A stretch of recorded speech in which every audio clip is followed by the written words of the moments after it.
my goodness. I haven't yet said anything. Thank you. This is amazing. Amazing to see all of you here today. Thank you for coming. That's great. We had a wait list. I actually suspect that there will be more people coming in. And we even have a live stream on YouTube, which I didn't expect, but it's cool to know. I'm going to start with dropping a bomb of you, people. Be ready. 64% women have never invested, versus 76% of men that actually have. So it's twice as much. Our savings gap is 3x. So by the time that men retire, they in average globally have 157,000 saved. We do only 50. That's sad. On top of that, of course, because of caretaking duties and because of the gender pay gap, what? Our pensions are lower, 26% globally. And all of that with a cherry on top of the pie, knowing that we actually live longer than men, 5 years longer, which means that we need more money. I'm sorry to say that, like blunt and directly and clear, we need more money. And also we need to be able to manage this money smart so that it lasts longer for us. That's why when we had this idea of holding this talk here at Madrid Innovation Lab with the WITH, that is the community of female leaders, during this week of Nuevos Modelos de Negocios, so new leadership models, the female leadership. So that's why when we had this idea, I was like, yes, I want to talk about that because this is something that's really close to my heart and me being an investor. But also I see that so many women are like interested in it, are curious about the topic, but not there yet. So this is my little investment of my time, energy, resources, you name it, into solving for this and making sure that the new generations, that we have quite some here today, there's one that's even below 1 year old, which is super nice, that they manage it better than our mothers have done and the generations before us. So for those of you who don't know me, I'm Eugenia, I'm 40, and I'm an investor, which means that I love money. Yay. I do love money. Actually, let me ask you, who loves money as well? Good. There are some people who don't, so that's the right spot for you. That's good that you came here today. And back to the number of, 64% that women that have never invested. How many, safe space, it's not going anywhere apart from YouTube, but they don't see you, they see me, they don't see you. How many of you have invested or are investing? So it's maybe like 40% haven't, we are in line with the global statistics, unfortunately. Well, it's still good that some that haven't tried, you're in the good spot, and it's good that you're gonna have some practical information here today. So I do love money. I love making money. I love making bigger money out of smaller money. I love creating businesses. And, when I say I love money, of course it's about, building capital. That's such a textbook definition of money. But I think for each and every of us, money has its psychological value or psychological shadow sort of behind it. For me personally, money is a lot about freedom, being able to choose where to live, being able to choose which school my son will go to, being able to choose who I work for or which hours even I work. For many, money is also about security, stability, allowing ourselves, affording the best healthcare, for instance, or taking care of our parents. And for many, it's also, fun. And there is nothing wrong with it. It's about travel. It's about, just getting this money and enjoying life. That is actually amazing and great. And one fun story about me and money goes back to when I was 5 years old. My mom is a teacher, and she decided to take this marshmallow test with me. Have you heard about the marshmallow test? Has everyone heard? Okay, that's very international, very widespread. So of course, you know, if you choose the more marshmallows, it's kind of an indication that you're gonna do better in life, that you're gonna have higher test scores at school, and you're gonna succeed ultimately. So my mom wanted to know whether I was gonna succeed or not. So she gives me 1 marshmallow for today or 2 marshmallows for tomorrow. And me, at the age of 5, 0 financial literacy, I'm saying, Mom, you know what? I wanna have this marshmallow today, then the 2 marshmallows tomorrow, and also the entire box of marshmallows that you bought to do this experiment. So give it to me all at once. So that's a little bit about me. Since then, obviously, you know, time passed. I had quite a long corporate career, quite successful. I've been investing back then, working for a corporate as a, you know, just a regular person, savings, ETFs. Then I started investing as an angel investor. So I went through quite some stages of different types of investing, and I'm going to talk about it later today as well. And now I am almost full-time investor, angel, and working at a venture fund. My portfolio is quite large. It's more than 100 startups by now. 4 of them are unicorns, super proud about this. Plenty of global, very well-known names. And, you know, who knows what's going to happen further, but I really, really like investing, and I really, really like money still. So I wanted to say that, you know, as I look actually at the new generations, there is light at the end of the tunnel. So it was said there before us, but now the wealth growth is quite evenly spread between men and women globally. And what's really cool is that new brokerage accounts opened by women in 2025 here, as per the statistics, almost half of them are women. And brokerage accounts, it's actually investing, right? So it's not that money sits there. It's not your savings account at the bank. That's actually investment. And another cool thing that's close to my heart is that women very often, way more often than men, choose the sustainable businesses, impact businesses, climate tech, health tech to invest in. So they not only put their money in those industries, but actually support them with their presence too. However, despite that, there is still a mindset problem.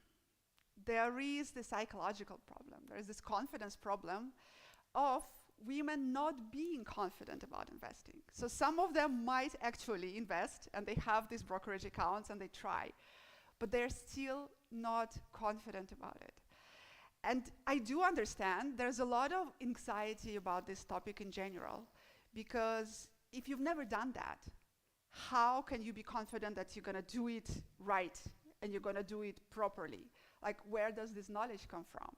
Imagine you are entering a plane, like to go for a weekend in Paris, and you're sitting on your seat and you're excited, and then there is the flight attendant coming to you and saying, hello, sir, or lady, you are piloting today. You're not sitting at your seat, you're actually piloting it. And of course, this is scary, horrifying, I would say. I would be completely horrified, not only because like I have zero knowledge of how to fly, but also because there is a responsibility. There's this 200 people in this plane, it's not only me, right? So this is something that comes up really often for women, because we are by nature definitely way more responsible, like we take care of the families, right?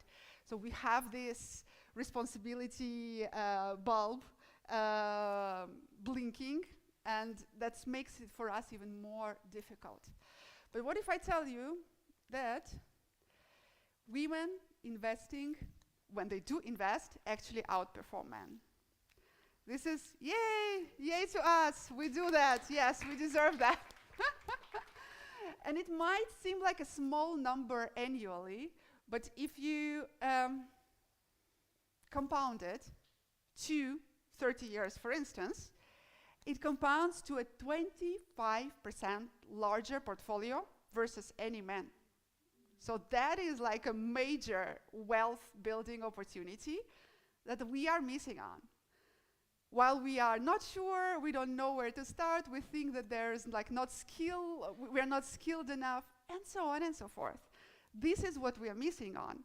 And this is actually the time game. right? So the earlier you start, this 30 years is starting now, if it not started yesterday or if it not started several years ago for you. So that's something that's, I don't know, that's really, for me, that's another reason why I want to have these conversations with women. And even if there was a couple of gentlemen here before, and I said, like, you know, I'm sorry to segregate, but this talk is for women. And I think he left, I don't know. But that's really this positive segregation, because I want to empower women, and I want to hopefully share some examples from my life of what I do that will show you that this is absolutely normal. That, you know, if you're not piloting a plane, that's fine, but we're all driving cars. And at like day 0 of driving a car, we also had no idea how to drive a car. Here we go. We almost all are driving, or, you know, take any example that's close to your heart. And because this talk is about money and AI, I actually wanted to build this parallel, because yes, we are very shy at entering the investment vehicles and tools and apps. But also what's happening is we are very shy in using AI, right? Do you want me to ask you who uses AI here? Yeah? Okay. Who uses AI? Is there people who don't? Are there people who don't? Are you not? Sir? No. Yes? Good. I'm happy. You're part of the good statistics.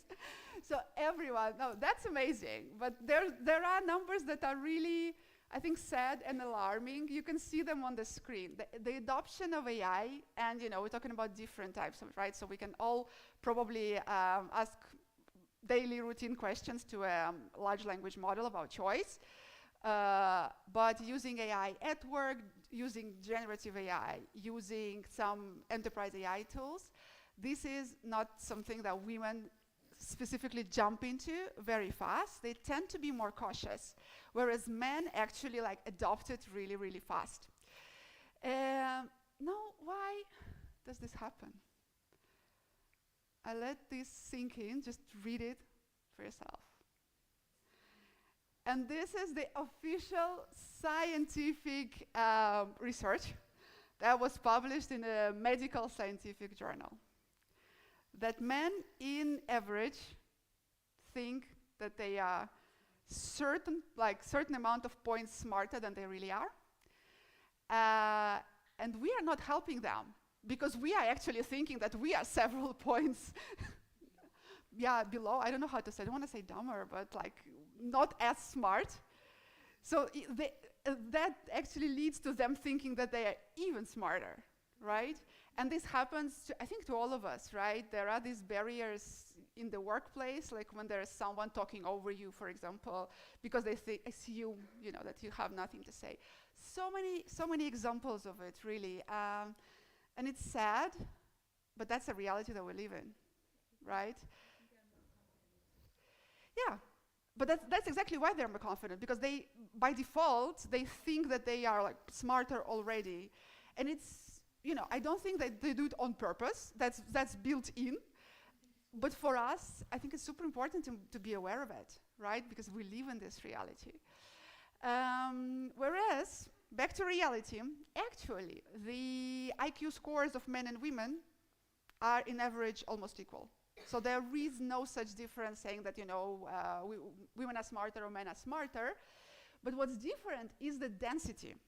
So if we look at the density of IQ scores, you see that men are more skewed towards the ends of it. So there are definitely more men who are not as smart. And there are more men who are really smart. So this is great. And women tend to be more skewed towards the middle, towards the average level of IQ, right? I don't know, does anyone know their IQ score? No? Because for me, I'll share a story here. We all talk about, you know, lack of self-confidence and all of those things. Imposter syndrome is a big thing. I think we all, okay, I don't want to generalize. So I had it. Sometimes I even still now have it. And what helped me fight my imposter syndrome is actually taking an IQ test and putting a number on it and realizing like, hey, I'm really smart. I'm in like top 10 percentile of people globally, being smart. So any room that I enter, even if I'm intimidated, I'm scared, I think, you are really smart. Like, you are smarter than all of them, or most of them. So that really helps. I'm 128, by the way. I'm somewhere there, close to the smarter man. But this is, I guess, this area here is the problematic one. And this area here is what's, creating such people, really teens out of school, probably investing their pocket money, or thinking that they are investing their pocket money in crypto or financial pyramids and so on, but being super confident about it. Like, hey, I'm doing it, I'm an investor. Yeah, and then at the same time, we have this brilliant, well-educated, amazing women who are listening to podcasts, reading books, doing lots of things, and they're still doubting themselves.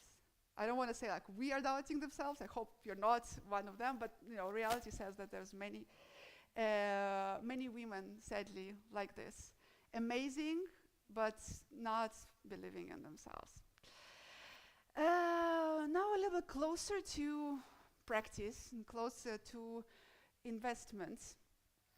Can it be that you are already an investor without knowing it? So if we go back to the statistics of 64% of women have never invested, but if your employer contributes to your pension fund, which happens very often in international companies, I don't know how it is in Spain, to be honest, probably as well. So if that happens, you are an investor. It means that they are investing on your behalf. Also, if you have a saving account, obviously that's something that most people have, I would say. Don't raise your hands here. I think this is personal information. I'm not going to be asking you this to like share who invests, how much money do you have, what's your bank, what's your interest rate. This, no. But if you have savings account, that is an investment. Very low interest, very not extremely profitable, but it is an investment, nevertheless.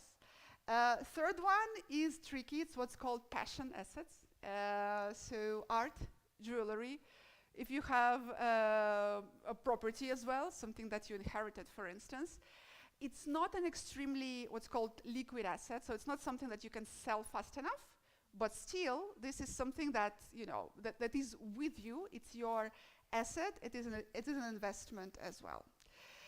However, I want us to focus not only on what we have passively already, but I want us to look at, okay, how can we make this money work? How can we make this more proactive and beneficial for us in the end?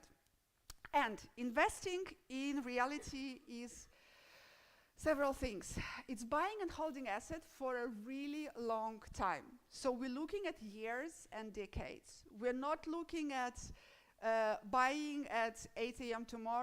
today and selling at 8 a.m. tomorrow. So this is day trading. This is something that many people are scared of because they think that this is this is investments. I always have to monitor the apps. I always have to think about what's happening there. That's not investing. That's trading, and this is completely out of the scope for today's conversation.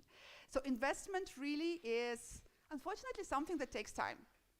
So nothing will transport you from your flat to a 5-star hotel on Maldives in 5 minutes. It hasn't been invented yet. I would love to see that. I would love to use that, but we're not there yet. But investment is I have to say, it's like sports, really. So you have to be disciplined. You have to dedicate a little bit of time and a little bit of energy to it. Can be anything, can be compared to parenting as well. You cannot just give birth to a child and off you go, You invest your time and effort there. Same with many things, work, blogging as well. So for people who blog as well, that's something that requires discipline, patience, and regularity, right? And the best type of investment asset is the one that combines 2 criteria. So first one is that it grows itself in value. So if we buy a flat really cheap, that was me. Thank you. Let's try to fix that. So I actually bought a flat really cheap during the pandemic, a flat in Spain. And I'm really, really proud of this investment. I then sold it later 3 times the value. I have to share that because I think that was something that I did really on an impulse. I didn't calculate. I didn't think that, okay, 3 times it's going to raise the price, I'm going to sell. But I did it, and that was a cool thing to do. And it was really like not super expensive flat, nothing around like millions and so on.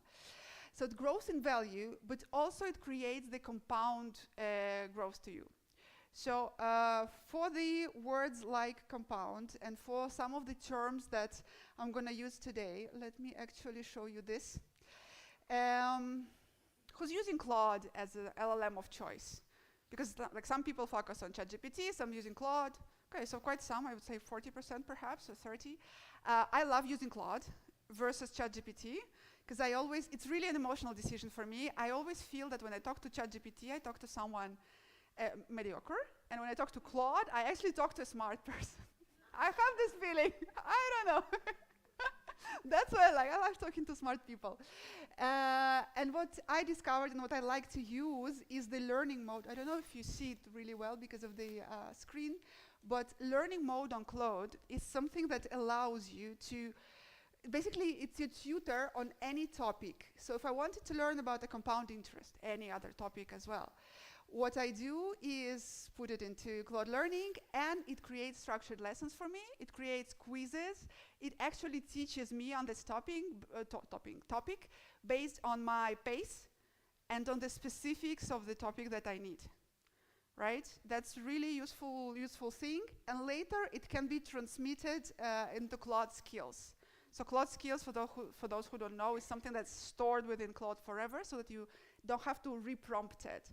So you can save your learning preferences within Claude, and it can teach you on any topic further on, right? So going back so that's on investment, and again, all these things about like full-time job, doing technical analysis, doing fundamental analysis of the stocks, all of this is trading. Professionals do that. We don't do that. Unless you are professionals, but I'm not a big fan of it. I find that it's really stressful. I find that it's really boring. I find that it can be done so much better now with AI. Like it almost doesn't need people anymore. But we as people who are not financial professionals, I am not in finance. So my background is business, international business. I'm definitely not a finance person. Doesn't stop me from being an investor. And also, by the way, whatever I'm going to share today with you, it's not a financial advice. I'm like legally obliged to say this to you. It's not a financial advice. I'm not a consultant, like financial consultant. I'm not an advisor. I'm an investor myself. So I'm sharing what works for me. What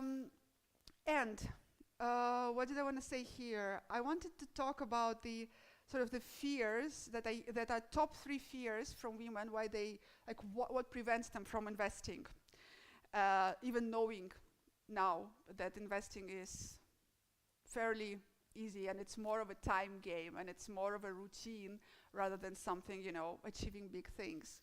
So there is this myth, there is this notion that you need a lot of money to start investing. And it's logical. It's never enough money. As we discovered, love money. It's never enough. We already want more all the time. But here, again, current situation, current state of the financial world, if you so want, is helping us big time. Because now almost every tool or application has no barrier to entry. So you can start with 0, you can start with €10, you can do really exciting things, starting small, and actually learning on the go. Because obviously you don't want to learn while you're investing, I don't know, thousands. You probably want to learn while you're investing tens and dozens, right? And so that was Claude. For us, the other one that I hear quite often is that investment is a casino. Like I never know how to something that's under the hood there. I don't know how it works. So that's for me as a casino. That's the worst comparison actually that can ever be, because casino is such a super profitable business, by the way. So you as a client in the casino, you never win. It's always the casino that wins. And there's zero like knowledge that you can apply to it. It's really, gambling. That's why it's called gambling. Whereas in investments is completely different. It's super transparent. You know what you're investing in. You can do all your research. You can use professionals' research. You can use AI's research. This is, where we are now. AI can research so much for you. It has zillions and terabytes of statistical data. Just use it. And time is on your side always. So now, for example, because of current geopolitical situations, markets are not in the best conditions. So if you saw, for those who are investing and for those who are interested, it's really not the best situation now. But if you look at it in the perspective of 3, 5, 10 years, markets almost always grow. So if it's literally rephrasing it, if it's not okay, it's not the end. You're just not shorting it. You're just not taking your money out of it when it's not where you want it to be, right? The tool of my choice here for looking at the financial performance is Perplexity. Who's using Perplexity here? Few. Okay, so you should be using. Not only because I'm an investor in Perplexity, but of course I am a proud investor. So these are the guys who are the major competitor of Google now. So they are the search engine that's LLM powered and LLM based. And the cool thing about it is that it has access to all of the LLMs. So it has inside, under the hood, you can choose Claude, ChatGPT, Gemini, DeepSeek, whatever. So actually it kind of schemes all the best from all the models at a fraction of the cost, right? Because if you are using the paid subscriptions, you know that each of them would cost separately, like 20-something here and 20-something there. And Perplexity is also 20-something, but it has access to all of them. So it's sort of your LLM access in a bulk. And their space called finance is covering literally what you can see here. So you can choose all the markets that you are interested in. You can create the watch list for the stocks and bonds and whatever you want to watch. And you can even connect it to your portfolio so that it tracks it real time. Your portfolio in almost every tool, right? It tracks it real time, and it shows you the alerts of like what happened here and there and all the important things. So I really, really recommend Perplexity in that sense. Last myth that I wanted to cover is that one needs to actually know finance before starting investing. And yes, people tell me like, you're so lucky you have the MBA, so you understand that. I do have the MBA. It does not always help me understand that, because of course I don't remember anything from the finance classes. They were not the most interesting classes that I had. So this is what it is. And also, if you look at online, is that me? If you look online, people who are writing bunch of advice on Reddit, on Quora, on any forum, like anywhere, on in YouTube comments, they definitely don't have an MBA.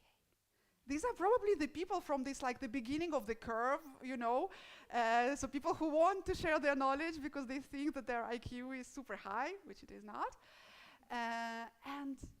But doesn't stop them. They're super confident. Like what's stopping you from not writing comments on YouTube, but actually starting with 10 or 30 or 50 euro daily? So that's really not an excuse, I would say. And I'll cover some of the tools. Again, AI just makes it so much easier and so much more accessible and democratized the access there. That's, you don't have to have probably any education to do that. My son is 14, he's investing. We set up a kids account for him in Revolut. He's investing there, and he's reading about the stocks, which is like super interesting, because that's the way, like, I think it's cool to engage the kids in it. So he's a big fan of Nike shoes. Of course, he bought Nike shares. That's the first share that he bought. And that's the way, right? This is sort of connecting this investment to real world. I think that's something that it really makes it more relatable in a way. So, wanted to cover this little thing about, also people being scared of, like, what if I lose all the money, right? What if I take all my money, bring it somewhere to someone, and then I lose all of it? So there are actually a limited amount of states when it happens. First and foremost is the panic, and that's something that inexperienced investors, unfortunately, face more often than others, because something happens. I don't know, Meta lays off people, and the market starts, being shaky. Let's put it that way. It's not always that the market is falling, right? Because Meta shares actually, and I was at Meta during the layoffs, they actually skyrocketed because, hey, the costs are down, right? People are downshifted, sadly for people. But then there were so many investors, like beginning investors, that were scared, this is bad news about the company. So this is not a bad news to the stock of the company, because the company still continues, paying dividends, the company is cutting costs, the company is actually doing really well. It's only, unfortunately, those thousands of people that are laid off. Also, not having a plan is very sad story in any activity in life, I would say, but in investment in particular. And, chasing quick gains or buying on someone's, like if you heard that something, happened there and you want to buy, it's very common in crypto, in these like Telegram chats where crypto people drop hints. And this is really, like, that's your first like red flag and the sign of scam, that you don't want to be there and you don't want to listen to that, because like trust your own judgment or trust the AI judgment of your AI of choice, or however you built it. So that's that. 3 rules of the calm investor, regardless of whether you are beginner or not a beginner. These are your baseline, really. So first one, we only investing our own money. We are not borrowing from a bank to invest. We're not borrowing from friends to invest. Please, we don't do that. Because the worst thing that can happen is that, something happens, like worst case scenario describing now. You lose the money, so you don't have the money, and you owe money to the bank plus interest. And this is like really a downward spiral. This is where you are in panic and you're doing crazy things, and that's just like gets worse and worse. Second, the safety net. So I know it's counterintuitive, but before becoming an investor, you have to become a saver. Because investing your last money is, can you hear me? Yeah? Because investing your last money is also not a smart idea. And again, investment is all about long term, right? So we always look 3, 5, 10 years ahead and building towards that without, highs and lows, and just focusing on being disciplined and patient. About the financial safety net, just a couple of words, like what it is and how to start, right? Because I said that before we're starting investing, we're doing that. So it has to be 3 to 6 months minimum of your living expenses. It has to be in cash or in a savings account, so something that you can withdraw or take or get at the same moment. So if you have a flat, amazing. This is not a liquid instrument. You cannot sell a flat just like that, right? And also, no stocks, because stocks are a volatile asset. Your cash and your safety are not volatile, so you can actually rely on that. And why it is important? Because what happens when you don't have a safety net? You become super anxious, right? Because all your money or whatever you are invested, and you're worried, like what happens to it, and if something bad happens, again, we live in the world of COVID, we live in the world of wars, unfortunately. There's no backup plan for you. Everything is invested. And again, if something happens in your life, personally, I don't know, illness, whatever, things happen, you will have to then sell your portfolio, and if portfolio is down because something happened, it's like a vicious circle as well. So really, really sad scenario. Start with this, please. Cool. So can you invest without the risk? I know it's a very attractive idea. Zero risk. No, unfortunately it doesn't happen. So anyone promising you zero risk is a scammer. If it looks too good to be true, it's normally not true. But risk can be managed. So risk is actually like, it's a variable. It can be managed. It can be managed by first diversification, right? So if you invest in various types of assets, even within the type of assets, you invest in various things. That's your number one, not guarantee, but number one step towards balancing risk and hedging risk. Also, you invest regularly. I mentioned it a couple of times already, but like here on the screenshot, you see why we're doing that. Because if we are buying something like every week or every month regularly at different prices, because the price will fluctuate, at the end, your average price is always better than if you would be trying to forecast it and try to figure out when to buy, like in a bulk. So you're rather averaging it out. And you do it long term again. So nothing new. I feel like I'm repeating it a lot, but that's only telling you that there are not so many rules and the rules are not so difficult, honestly. This is just how it is. As I said, it's like sports, it's like blogging, it's like parenting, it's like your everyday tasks. A last slide about risk, and the next slide, by the way, is actually going to be interactive, so I'll need you to take out your phones and do something. So risk versus return, right? We all know that the higher the risk, the higher the return. So that comes from finance. There are various types of assets that we can be looking at that imply is the right word, imply the different, how you call it? Different risk, what? Spectrum? No. Okay, anyways, I forgot the word. So basically different risk for different type of asset. As I said, cash, savings accounts, really low risk. And then it goes all the way to venture investing and crypto, which are your most risky ways of investing your money. That's why there's few people here, mostly, well, ideal world, at least here, mostly the people who are qualified investors, people who are educated to do it, people who have quite some practice. In crypto, that doesn't work, unfortunately. There's plenty of different people in crypto who think that they invest or they trade and so on.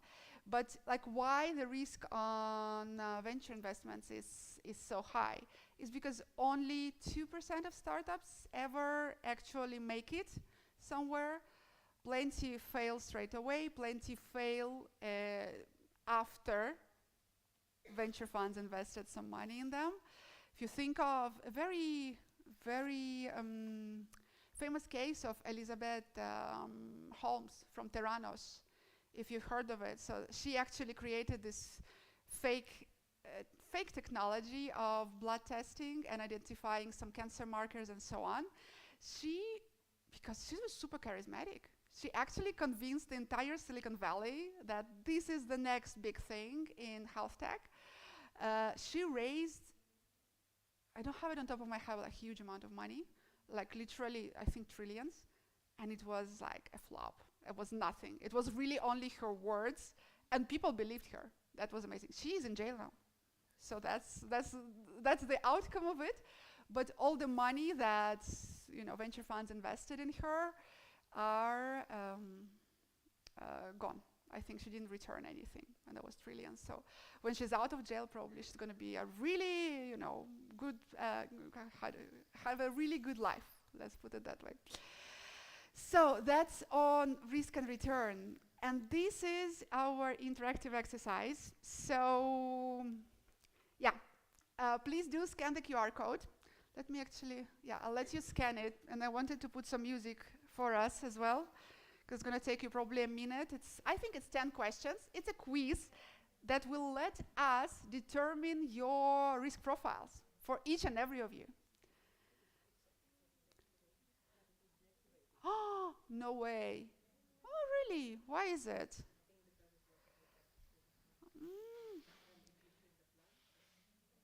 It's really interesting. Okay, it is deactivated. Let me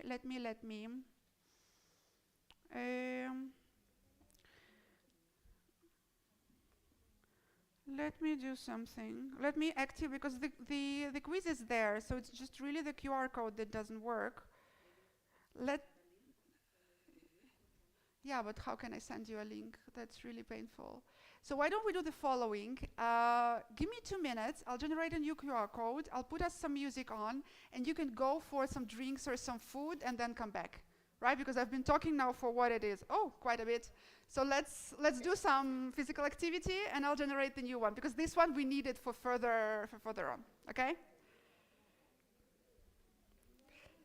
Dun, dun, dun.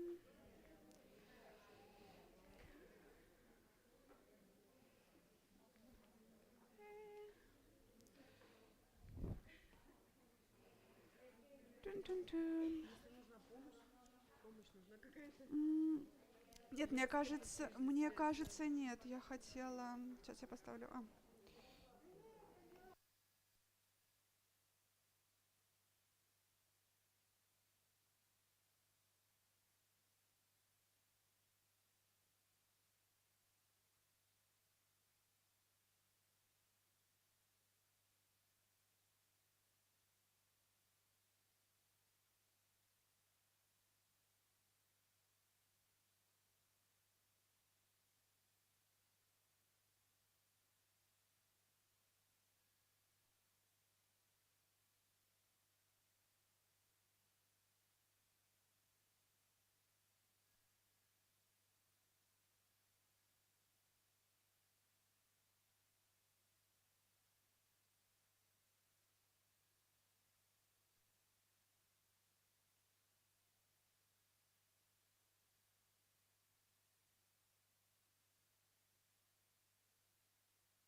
It works now, so you can try and and test your risk profile. Yes, all works.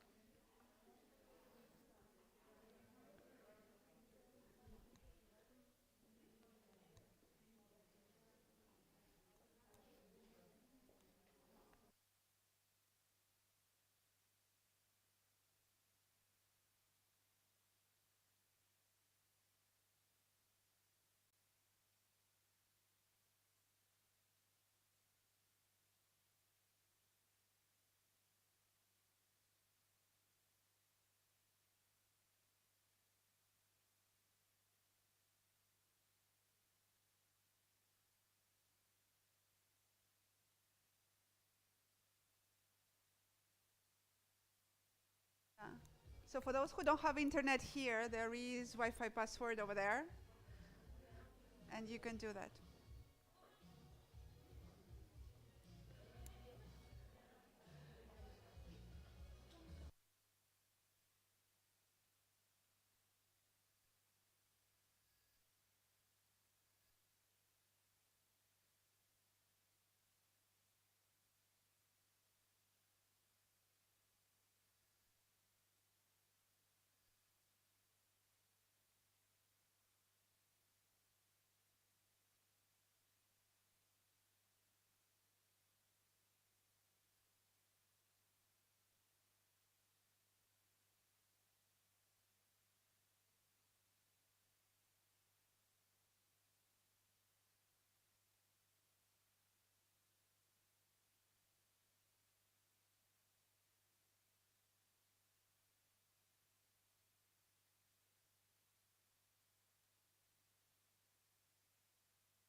Okay. So we will. Hey, hey. No, no, we're stuck. Really? So you should be having access to something like this. Have you finished? I feel like I'm a teacher. Like, have you finished? 2 more minutes. Okay, so we don't really have much time left. So let's try to be faster. But also for those who've done it already, maybe I'm going to start already explaining the results that you've got. And those that are in the process, just finish the process. Trust the process, you know. So each of you should have. Okay, how many of you still need time? Are still doing it? Okay, 1, 2. So you should have ended up in one of those 4 groups. Yeah? And the names of the groups are pretty self-explanatory, I have to say. So your risk tolerance as an investor goes from the lowest on left-hand side to the highest on the right-hand side. So let's see whether we are matching the global distribution. How many of you are preservers? 1? Wait, no, that cannot be. Well done, you're very brave. I think that maybe people are like shy. So how many preservers, ladies? Really only one? Okay, how many balancers then? Oh, okay, now we're talking. Balancers, good. So really like almost 40% of the crowd. Growers? Yay! And those are the people that are investing, right? Yes, yes? Because growers normally would be investing. And adventurers. One, two of us actually. I am an adventurer as well. But you see, so interesting. We almost don't have preservers, but we're skewed toward balancers and growers. This is funny because it almost duplicates what men normally are used to do, right? To be more risky in their investments and not keep the money, but actually to invest the money. But also, back to our conversation about men adopting new technologies faster and being more confident. This is where the truth is probably, right? Plenty of growers and plenty of adventurers are men. Almost all of the adventurers in the world are men. And it's funny because it not only goes to investment. There is this, again, medical term, I'm telling you today about medical terms, that's called young male syndrome. Young male syndrome is something that's, yes, it sounds awful. But also, what's funny, that we had a couple of men here in the audience and they left. And they didn't like my content, apparently.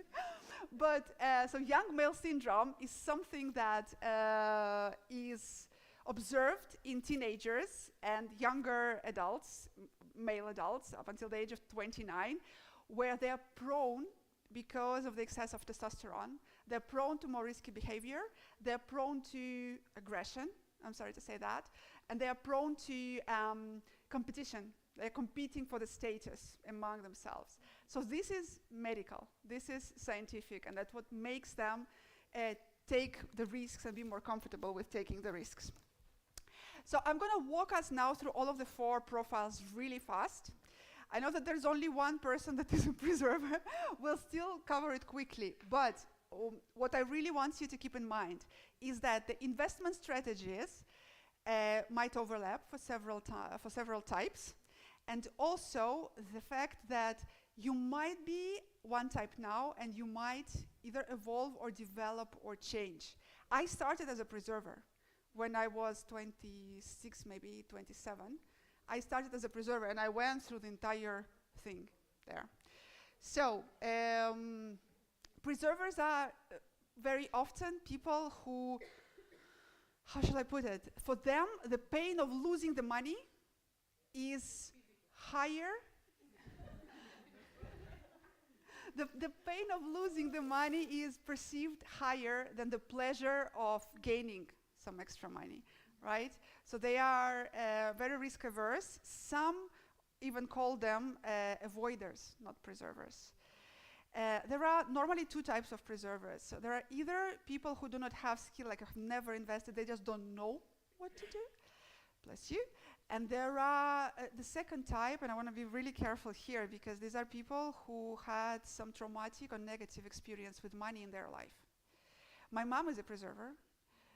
She lived in Soviet Union all her life with the collapse of Soviet Union, job loss, denomination, crazy things. So of course she is, like, despite me being an investor, she doesn't invest in anything. She has part of the money on a savings account. Another part, she keeps at home. And as any Russian highly educated household, we have a library. She puts banknotes in the box. But that's funny because then she forgets which books she put the money in, and then you just take a book and you open, you discover $100 here and you discover $100 there. That's how it works. That's really, that's the story. And then for preservers, obviously, they're more focused on savings accounts and cash. But there's one tool that I want to talk about that can be used not only by preservers, but plenty of other people out there. Has anyone heard of Raisin? Raisin.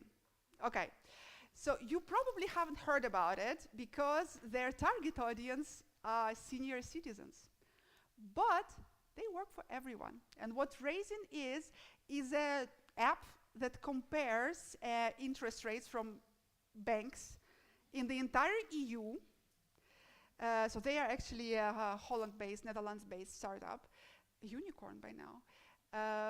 So they compare the rates, and even within the app, you can already open the accounts within those banks. So you don't have to go into a bank, you don't have to download several apps.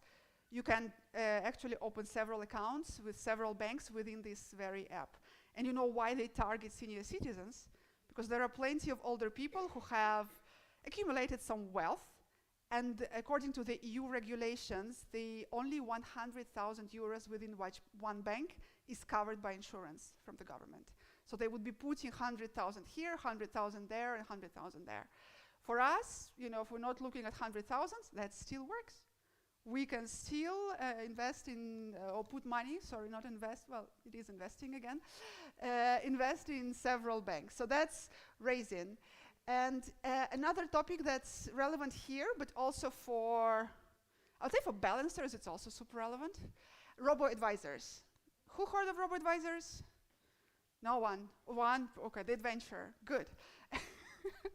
So robo-advisors are apps. You've probably heard of Scalable Capital. That's like a very famous app. So ultimately, robo-advisors as a type of product or a type of applications are AI-enabled platforms where AI chooses your portfolio based on, guess what? A similar exercise that we did just now. So it assesses your risk profile, it assesses your incomes, like the size of it and your goals, and it creates automatic portfolio for you.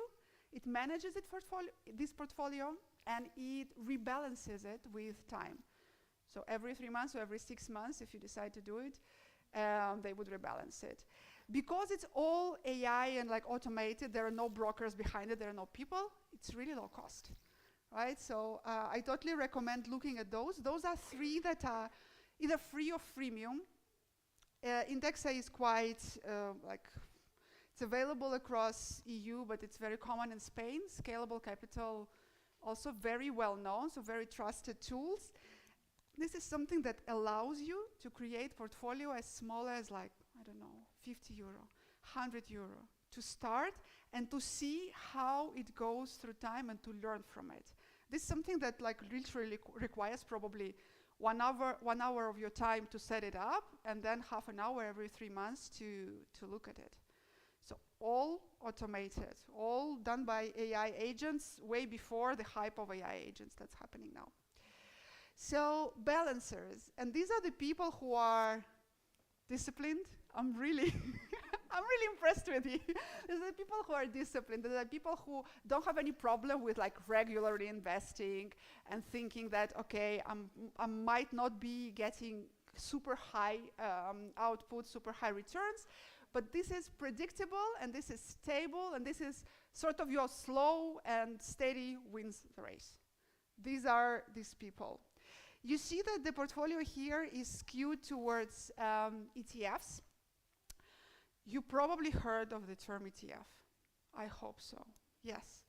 Because ETF has been, since its creation 25 years ago, the most popular type of financial asset globally. So it was only created 25 years ago, and it already accounts now for 1/3 of global assets trading. Imagine it. Why is that? A, because it's also super transparent. Okay, first I explain for those who don't know what ETF is. Essentially, ETF is your basket of various types of assets. It can be stocks, it can be bonds, it can be commodities, in the amount of anything from 10 to thousands. And if it's thousands or hundreds of thousands, you can imagine that it's really well balanced, right? That you invest in and it grows over time, and it also creates the compound interest for you. So that's why, you know, plenty of good things to say about ETFs. That's why they're so popular with people. This is exactly your story of not putting all your eggs in one basket. It is actually a basket that has so many things that it's really unlikely that ETFs will go belly up, will go into the red. I think the probability, statistical probability, is for the ETF not to bring your money is only 10% across the horizon of 5 to 10 years. So 90% probability that you are going to be successful with them. Also good that you can choose the type of ETF that's close to your heart. Because some of us coming from like different countries and they want to invest in, I don't know, in Middle Eastern companies or African companies or you name it, or American bonds. So you can do it, right? There are plenty of different thematic ETFs. Warren Buffett, you probably heard this name. He is, well, probably the greatest investor of all time. He's a big fan of ETFs. He's always recommending buying them, and in his opinion, buying ETFs is bringing higher returns than actually buying stock one by one. Because there the volatility is very high and the risks are very high. But with ETFs, all of it is balanced out. So I'm going to show you here, these are from Warren Buffett. It's not my financial advice. But the 5 core ETFs that are balanced, because first of them is American, so it's Standard & Poor's 500 largest American companies. Then the others are all world, meaning that it's global. Then there is all the world excluding US and so on. So those are that, you know, have been showing really, really great financial results through the last years. Again, if you look at them now, because of current, like 1 month ago, political situation, they are in the red now, especially the American ones, but still, long term, like I'm holding those. So I'm not selling because, you know, the war will end, the Trump will go, plenty of people also will change leadership, hopefully, but the companies will stay. And again, back to the topic of AI, there are also plenty of thematical AI, robotics, data, and so on, ETFs, that you might want to look at and explore. So the main criteria, I'd say, in terms of choosing your ETF, is really make sure that there are plenty of companies in there. I don't want to say the more the better, because it's 1,000, it's not really not exciting, because it's too, like you don't really see each particular company in it. But at least probably 50, I would say, depending on the sector. The management fee as well, really important, and the amount of money that's already in this ETF. So the funding behind it. Oh, I'm going to skip this, I think, because we don't really have much time left. But anyways, this is how you can set up in any LLM. I was talking here about NA10, how you can set up some analytics coming to your inbox about the ETFs you have. If you want to scan the QR code, it's going to bring you to a free workflow created by an ATN on how to get into your inbox, essentially the personalized analysis for your portfolio. Okay, done? Yeah, I'm continuing. So growers, we had quite a few as well, right? Can you again show me who are the growers? Okay, like 30%, almost 40. Amazing. So these are the people that are already kind of transitioning from I'm passively investing, they're transitioning to I'm being in a driver's seat, like I'm choosing. So it's really good to see that. It's still very dependent on ETFs, so the recommended type of portfolio is still, heavy skewed towards ETFs. But this is where we start talking about individual stocks as well. There, again, to show the risk factor there is higher, but also the returns can be way higher. So I'm going to talk now about how I look at the AI, at the stocks based on the industries and how AI would be disrupting or not disrupting those industries. I do, probably around 30% of my personal portfolio is in stocks. So I look at it quite a bit. And the framework that I decided to use for myself, looking at the industry, so that's high level, right? It's not yet the particular company, but at the industry.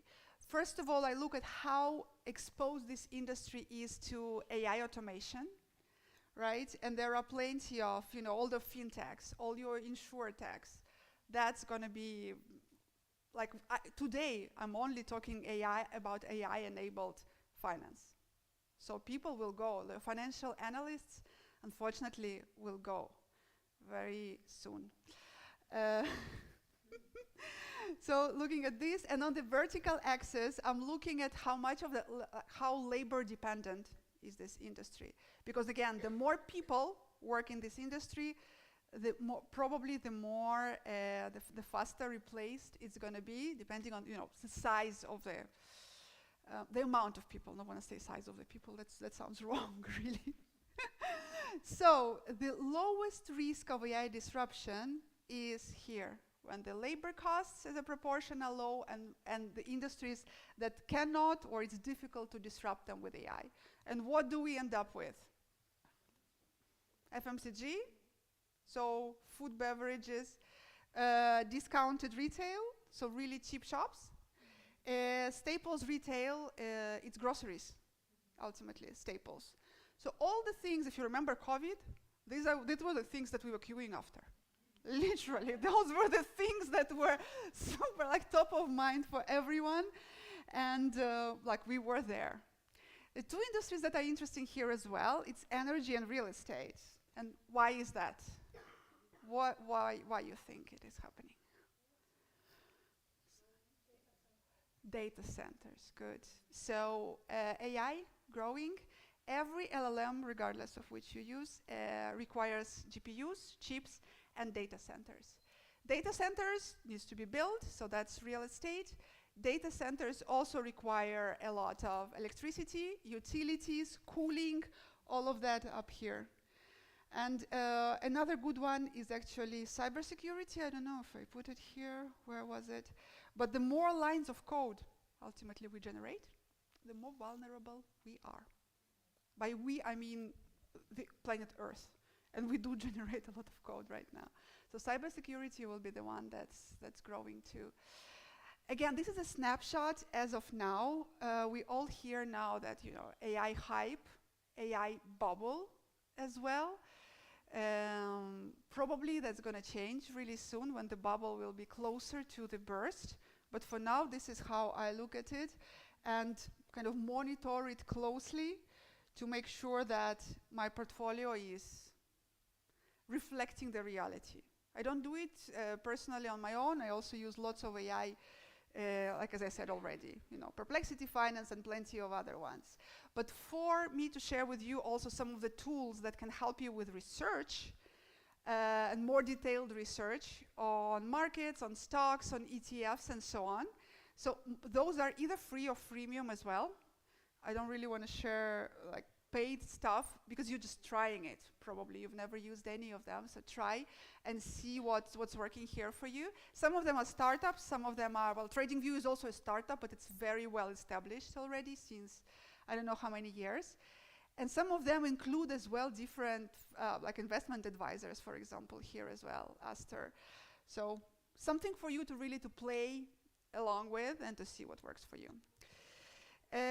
For the growers, for many of us, what's important is that you will see volatility. You are not balancers, you're not preservers. You will see volatility, you will see the ups and downs. And here, again, panic happens.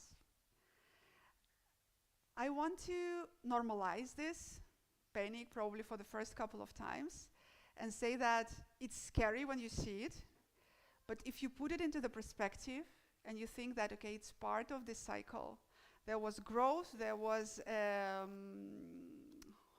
correction, sorry, I'm forgetting my English already, there was correction and then there was crisis and then it's going to grow up again. So everything is cyclical, it's just you wait for it and you see that it's going to grow back. What you do is you continue your regular purchases, so your DCA, you review your portfolio calmly. You might want to ask here, I don't know, for financial advice for someone external, someone with experience, or you might want to program your amazing AI assistant of your choice to actually help you have this more long-term strategy. So that's on the dips. And off we go to the adventurers. So this is for me and for, what's your name? Charlotte. Okay. But we've just saw that adventurers are really common among men. And I'm pretty sure, again, I don't want to ask that, it's personal. I'm pretty sure that within some of your couples or families, your partner is managing your finance. And if this is the case, you might be dealing with an adventurer. So probably that's relevant not only for me and Charlotte in this room, but also for some of you that feel that, you know, there is someone managing your money and they might be an adventurer. So these are people who ultimately are super comfortable with, you know, 10x returns, 100x returns, and similarly with the drops and complete loss of money. So that's, normally these are people who are quite psychologically like stable and resilient. Or like in ideal case scenario, right? We want them to be, because they will definitely see like really, you know, deeps and hopefully some good returns. Yeah, so here I'm going to talk about startups, and I don't think we're going to cover crypto today because of the time constraints, but startups at least I'll cover because like I'm a startups investor and I think it's something that's really important now for the women to take a look at. So, how to start startups investing in Spain. There are 3 types of startup investments. I'll start here. That's your easiest one, lowest ticket size, crowdfunding. You probably heard of crowdfunding. It's something that's really, you know, children can do it as well. So ultimately you log in on a platform like Crowdcube, you choose a startup of your choice. Normally there are plenty there. Some are really small and, you know, your mom and pop shop can also come up there. Some are proper technologically advanced AI-enabled startups. They just want to choose to be crowdfunded rather than going to venture funds and so on. You know, it's a preference of the founders ultimately. And the cool thing about this one is that, hey, the ticket is really low. You can start with 10 euros, you can start with 100 euros. That's your opportunity to learn how to invest in startups at a really, really low cost. Of course, you will have a tiny little fraction of this startup in exchange of this investment. So it's nothing that, you know, you can impact this startup or something that you can do for them. Really, that's not the case. But that's a helpful tool for you to start like analyzing how would I decide which startup to invest. So that's a nice tool to try. Then we're moving on to angel investing. And there the ticket size grows, so that's per startup. Normally, you would be expected to invest these amounts. And by angel investing, we normally mean a single person, so not a fund, not any institution, not a syndicate, a single person investing into a startup. Normally what happens is that angel investors invest in startups that are in the area of their expertise, because they not only offer the money, but also they offer what's called smart money. So support with expertise, support with networking, some insights, some access sometimes to like enterprise clients for the startups and so on and so forth. So I actually personally skipped the crowdfunding bit. I went straight in, like from, you know, stocks and bonds, I went straight into angel investing and further on into VC funds. And the way it worked for me, still while I was working for the corporation, I was back then at Expedia before Meta, I was working with a bunch of startups in travel technology area. And some of them I thought were really promising. And this is how I just literally, bluntly and openly asked them, hey guys, are you raising money? Can I like participate in your growth because I think that you will be growing? And one of them said yes. And this is how I started. And that was, I don't know, 7, 8 years ago. And I now have, in terms of angel investments, over 20. Some of them directly, like I am a person investing into a startup, but many of them I did through angel syndicates. Angel syndicates or networks are groups of angel investors, and this is a really cool thing. Actually, I think I have a slide for that. Yeah. So if you want to start, like, what do you do if you want to start being an angel investor? And the important point here is join an investor network or syndicate, because this is where you learn from other people who are experienced, and this is also where you build your community and your network, right? Because if you know, I decided today that I want to invest in startups, like, what do I do? Where do I go? Where do I find those startups? Of course, you can go into the crowdsourcing, but as an angel investor, for me to actually contribute to the growth of a startup, like, where do I find them? So this is called deal flow, the deals that are coming your way that you potentially either accept as an angel investor or decline to invest. And most of the angel syndicates or investor networks, they have already up and running their deal flow. So they do receive the pitches from startups. They are connected with accelerators or incubators. So they basically provide you all of this infrastructure plus learning.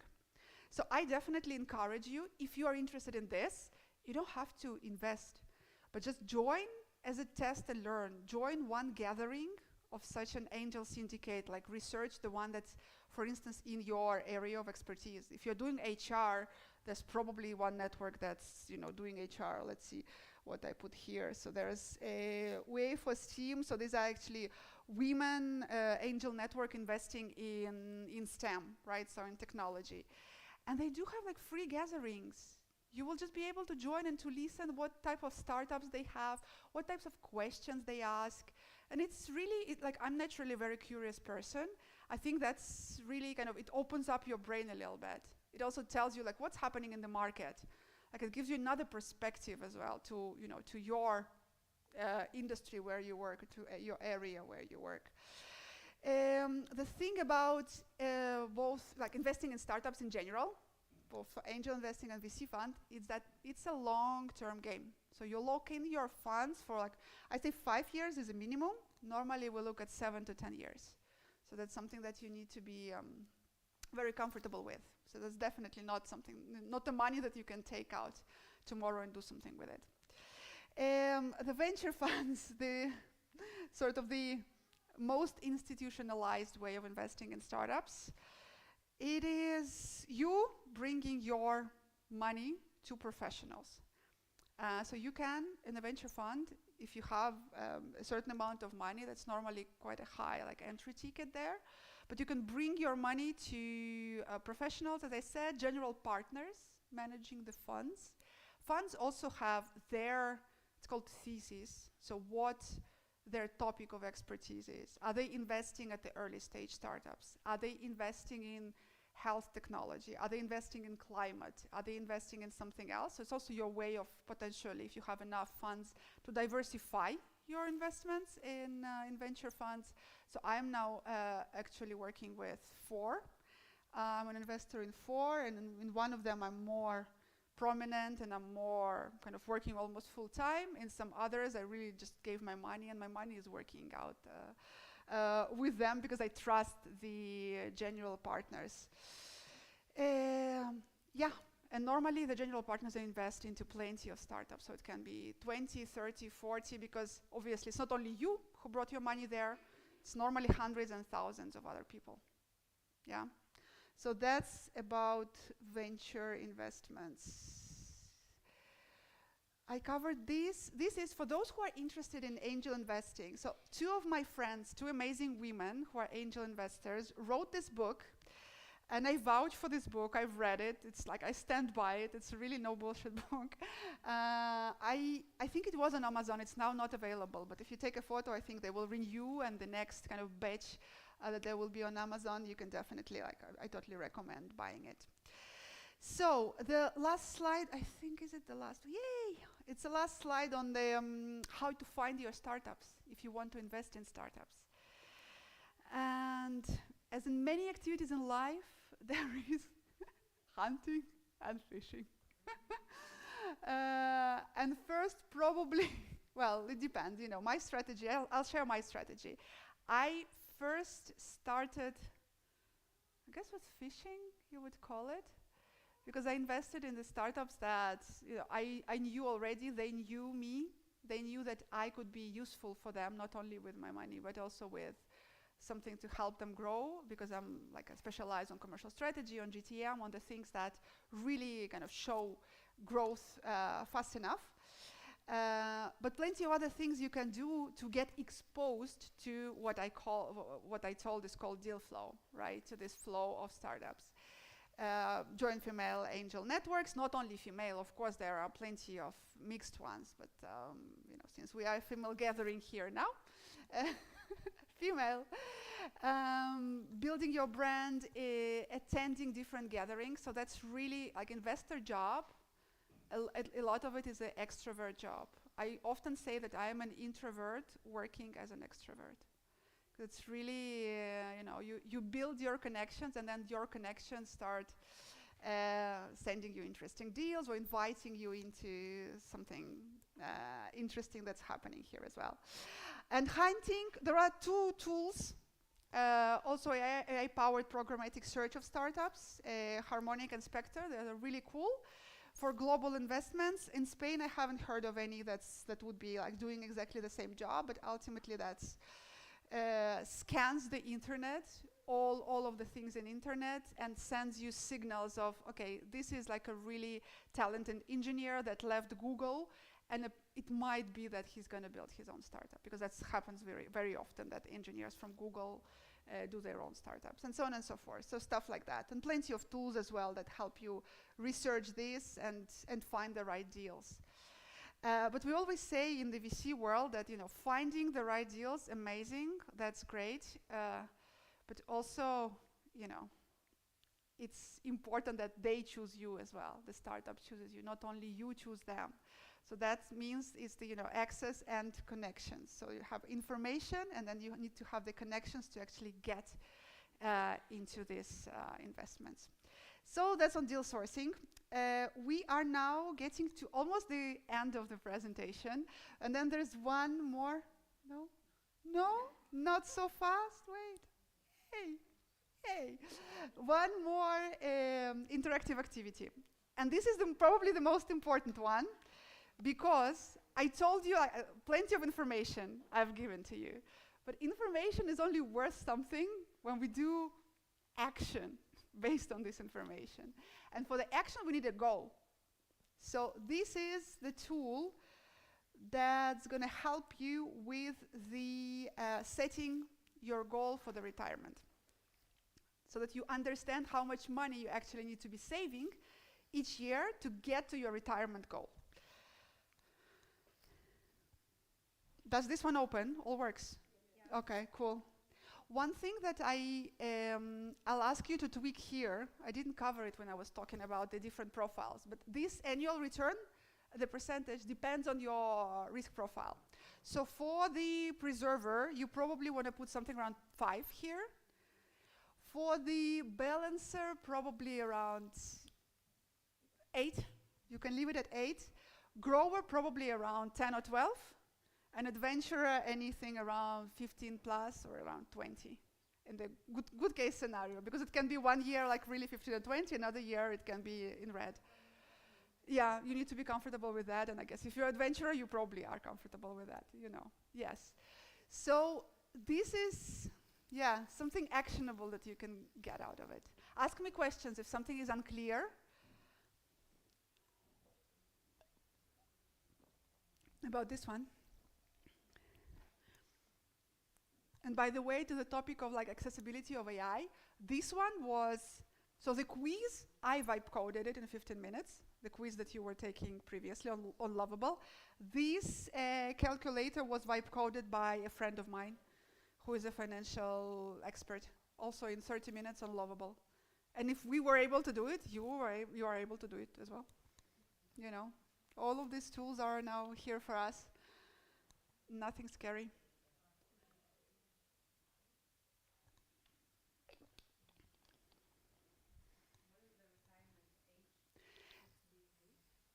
Well, it's when you want to retire. Like there are rules, obviously, the society conditions you. You don't have to retire at 68. I want to retire earlier, to be honest. But yeah, here in Spain, is it 68? Who knows? Who is aware of the retirement age in Spain? Yeah. 6, 7? Okay, 6, 7. 6, 7.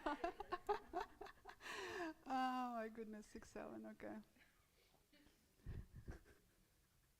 You see, you have the younger generation here laughing at us, Nadia. Yeah, my son would be laughing at me as well.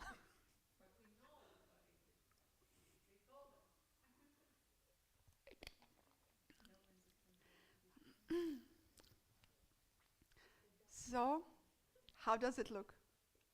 Who's finished?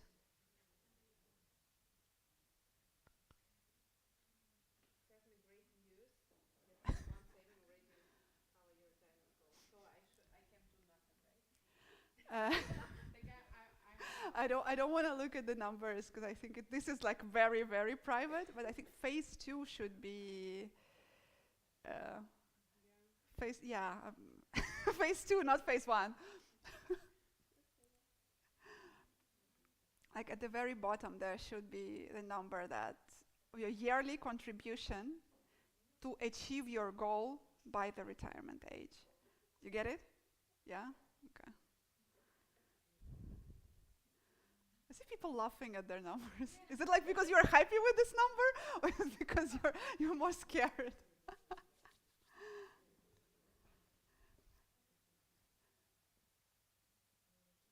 So I'll give you, 15 more seconds? How does it work?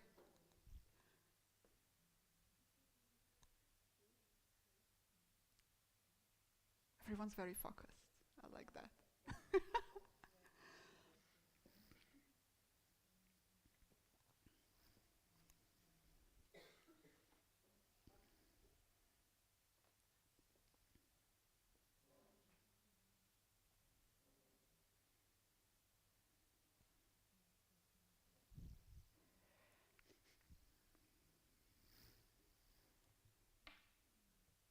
So, yeah? Does the majority have their results? Yes? Not like, show some reaction to me.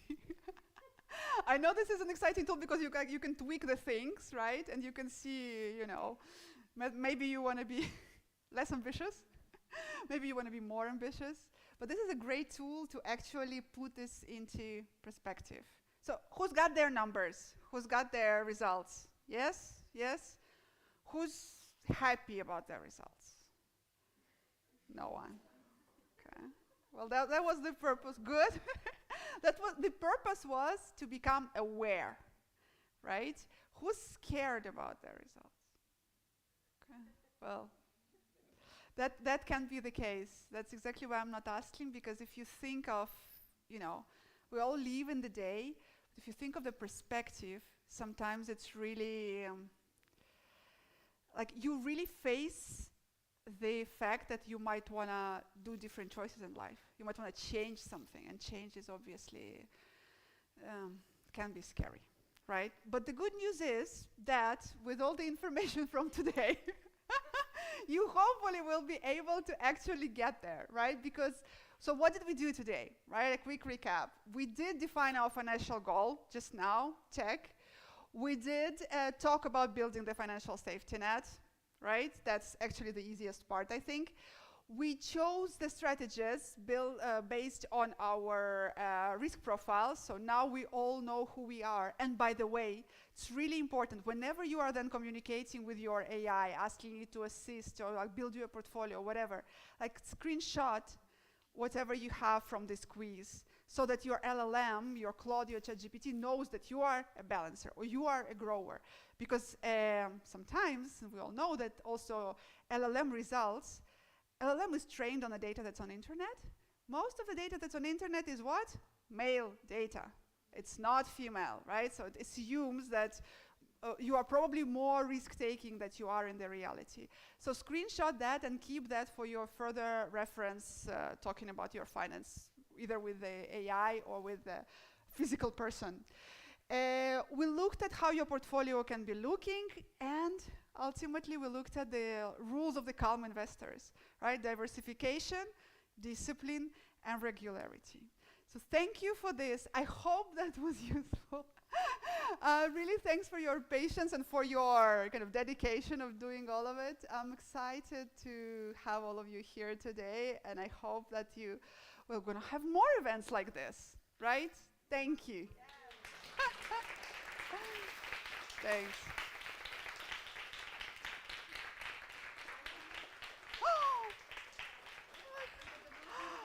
Oh my goodness.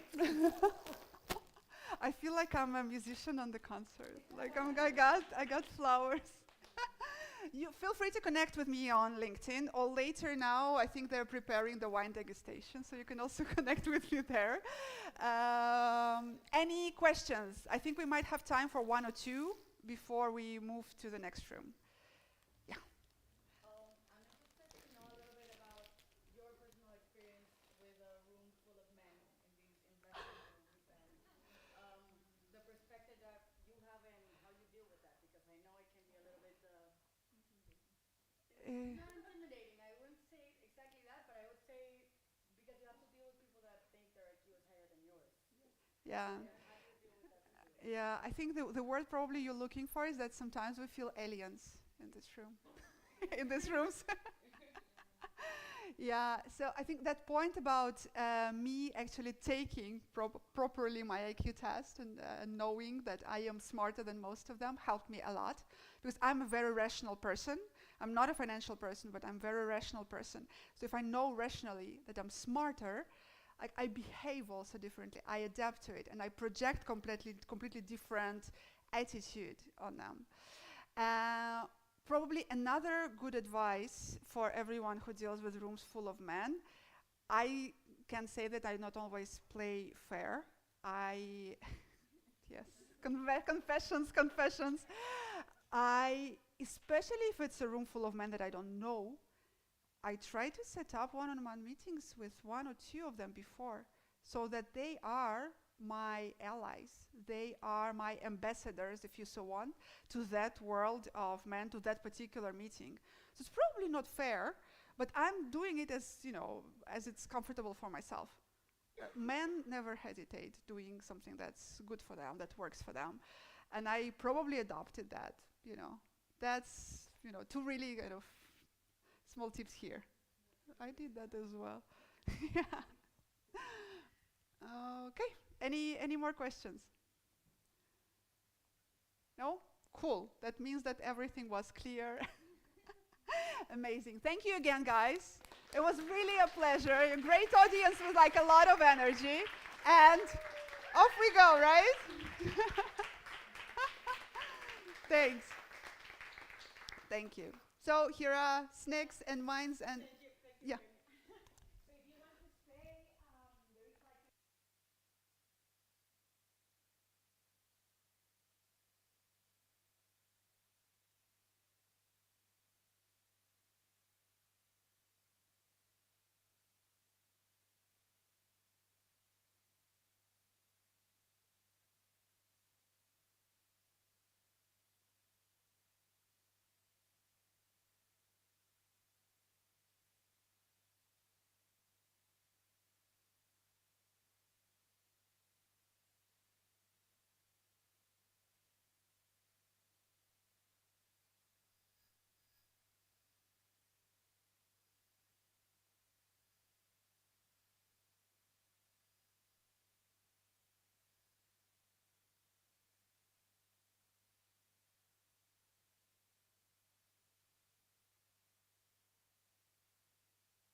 We're taking a photo. We're taking a photo. 1, 2, 1, 2. Irene, come.